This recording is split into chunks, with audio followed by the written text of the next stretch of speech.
नमस्कार। जैसा कि आज आप देख रहे हैं हम एक कोर्ट में हैं और हमारे साथ एक युवा अधिवक्ता हैं। इनसे हम जानेंगे कि वकील कैसे बनते हैं, ये कितने साल से प्रैक्टिस कर रहे हैं और नए जो अधिवक्ता बनना चाहते हैं छात्र एलएलबी करने के बाद वो शुरुआत कैसे करें, कितना संघर्ष है और क्या क्या इनकी परेशानियां रही है और कौन इनके प्रेरणा स्रोत रहे हैं और क्यों ये वकील बने, इन सभी विषयों को आपको हम इस वीडियो में अच्छे से इनसे बात करके बताएंगे। तो आइए इनसे बात करते हैं। सर, सबसे पहले आप अपना नाम बता दीजिए। जी, मेरा नाम आकाश कुमार यादव एडवोकेट है। सर, ये बताइए कि आप कितने साल से प्रैक्टिस कर रहे हैं यहाँ पे? मैं लगभग 3 साल से कंटिन्यू प्रैक्टिस में हूँ। अच्छा, तो ये बताइए सर, आप मतलब वकील क्यों बनना चाहते हैं? क्या आपने सोचकर या क्या प्रेरणा रहा है पीछे आपके? वकील बनने का सबसे रुचिकर मेरी कहानी ये है कि मैं सोशल वर्क पहले से ही करता रहा हूँ। अच्छा। तो इसमें बहुत से लोग मेरे पास आते थे कोर्ट का काम लेकर, तो मैं सोचा कि क्यों न मैं वकील बन जाऊँ। मैं ऐसे ही लोगों का समाज कार्य करता हूँ, ऐसे एक तरह से मान्यता प्राप्त होकर उन लोगों का इस क्षेत्र में सेवा करूँ। अच्छा, तो ये बताइए कि सर, आप जब वकालत शुरुआत किए होंगे तो कितना संघर्ष आपके जीवन में रहा होगा, या 3 सालों में कुछ तो संघर्ष आप किए होंगे, या जो नए अधिवक्ता शुरुआत करेंगे एलएलबी करने के बाद कितना संघर्ष है? आप संघर्ष का तो मत पूछिए, लेकिन संघर्ष भी किए हम तो मज़े मज़े से किए हैं। अच्छा। उसमें से बहुत से लोगों को सुनते हैं कि संघर्ष, बहुत लोग घर बैठ जाते हैं या बहुत लोग सीनियरों को कुछ बोलते हैं, लेकिन जिस विषय में आप जाइए उसमें रुचि होना चाहिए। हमने वो रुचि बरकरार रखा क्योंकि मेरे अंदर सेवा भाव था।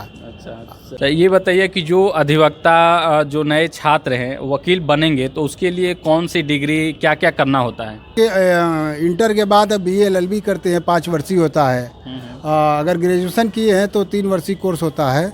उसको कंप्लीट करने के बाद ही इस लाइन में। अच्छा, ये बताइए कि जब आप या कोई छात्र जब एलएलबी का डिग्री ले लेता है तो इसके बाद वो किसी बार काउंसिल में राज्य के रजिस्ट्रेशन कराता है, टोटल कितना खर्च आ जाता है उसमें? टोटल अगर बोलेंगे जोड़ के तो मान के चलिए कि लगभग में 20,000 मान लीजिए। 16,665 का आपका डीडी बन जा रहा है। एक 500 का जनरल स्टाम्प हो जा रहा है और प्लस उसमें और भी खर्चाएँ हैं, तो मान के चलिए लमसम में 20,000 रुपये लग जा रहा है इस समय। तो ये बताइए कि शुरुआती दिनों में आपका मन लगा था कि नहीं, या कभी बीच में लगा कि हम वकालत छोड़ दें, कुछ ऐसा महसूस हुआ आपको? देखिए, मैंने आपको बताया कि ये वकालत पेशा करने का जरिया तो है, लेकिन एक सेवा भाव भी है। हाँ, सेवा भाव से इसको हम लिए हैं, इसीलिए हमको अच्छा लगा और बरकरार है। अच्छा, तो आप जैसे कि हम आपका अर्निंग नहीं जानेंगे, लेकिन आप किसी सीनियर के अधिवक्ता में काम करते हैं, तो जो छात्र अपना प्रैक्टिस करते हैं वो जानना चाहते हैं कि क्या सीनियर उनको कुछ देते हैं, कुछ मिलता है या नहीं मिलता है, बस इतना बता दीजिए। जी बिल्कुल मिलता है, अच्छे सीनियर होंगे तो बराबर देते हैं। अच्छा, यानी मतलब सीनियर अधिवक्ता आपको कुछ ना कुछ डेली देते रहते हैं। जी। इसके बाद आपका मतलब रुचि किस केस में रहता है, सिविल में या क्रिमिनल में, कौन सा, या राजस्व में, जो भी हो? देखिए, रुचि तो बरकरार है, सभी फील्ड में है। अच्छा। क्योंकि पढ़ाई तो एलएलबी का हर एक विषय का किए हैं, चाहे क्रिमिनल हो, चाहे सिविल हो, कोई भी हो, रेवेन्यू हो, जो भी मैटर आता है सबको हम बराबर श्रेणी में देखते हैं। मतलब तो ये बताइए कि वकालत में सुनते हैं कि जिसे आप प्रैक्टिस करेंगे तो यहाँ पे बैठने के लिए जगह वगैरह कैसे मिलता है, चौकी या कुर्सी कैसे लगता है? देखिए, इसमें बहुत समस्याएं होती हैं, तो बहुत भीड़ है, बहुत ही समस्या है नए अधिवक्ताओं के लिए। बताइए कि जब आप वकील बने होंगे तो आपके घर परिवार में जो भी माता पिता होंगे उन्होंने स्वीकृति दी थी कि आप वकील बने या सरकारी नौकरी की तैयारी वगैरह, तो कुछ ऐसा घटना हुआ क्या परिवार में?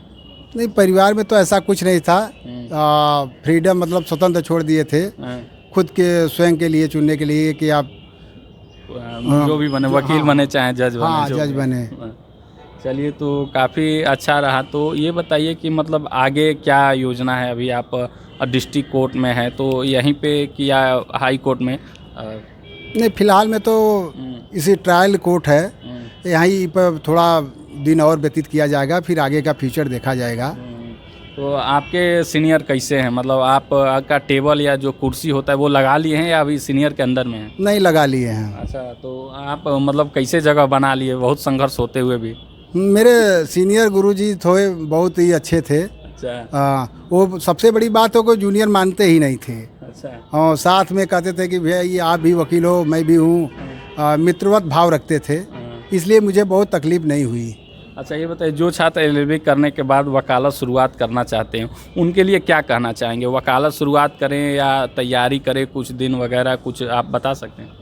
नहीं, ठीक है, तैयारी भी करें लेकिन समय समय पर कोर्ट भी आया करें, क्योंकि यहाँ जो जानकारियाँ मिलती है प्रैक्टिकली वो भी बहुत महत्वपूर्ण होती हैं। जैसे नए जज आते हैं तो वो भी अपूर्ण होते हैं। यहाँ से ऐसे ऐसे सीनियर पड़े हैं कि उनसे यहाँ के जज भी कुछ ग्रहण करते हैं। आखिरी प्रश्न है सर, आप ये बता दीजिए कि जब आप शुरुआत किए होंगे, नवयुवक होंगे, तो कुछ भी आपका जब पहला दिन इनकम हुआ होगा, चाहे जितना भी हुआ होगा, कुछ तो खुशी हुआ होगा आपके मन में, तो कैसे आप व्यक्त कर पाए थे उस समय? जी, बहुत अपार खुशियाँ मिली थी। मैं पहले दिन जब इनकम हुआ था, मैं बता रहा हूँ आपसे, रसगुल्ला अपने मार्केट में पैक करा के घर ले गए थे हम। बहुत ही तो माता पिता का आपने आशीर्वाद लिया था? लिया, लेकिन एक अलग एनर्जी जैसे फील हुई, एकदम महसूस हुई। तो उस मतलब घर आप लेके गए, बताए होंगे कि ये कहाँ से हम लेके आए? नहीं बताए तो नहीं, लेकिन खुश थे। तो लोग खुश, मतलब पूछे कि आज ये इतना खुश क्यों हैं, मतलब एक्टिविटी बढ़ गई थी, हाव भाव हर चीज़ बदल गया था। तो लगा कि नहीं, मैं भी अब भाई अब स्टैंड हो गया हूँ। अच्छा। ऐसा कुछ फील अपने अंदर होने लगा। हाँ, चलिए सर, बहुत अच्छा। हर किसी के जीवन में क्षण आता है जब पहली बार वो कुछ अर्निंग करते हैं। चाहे आपसे बात करके बहुत अच्छा लगा सर, धन्यवाद। जी जी जी, नमस्कार।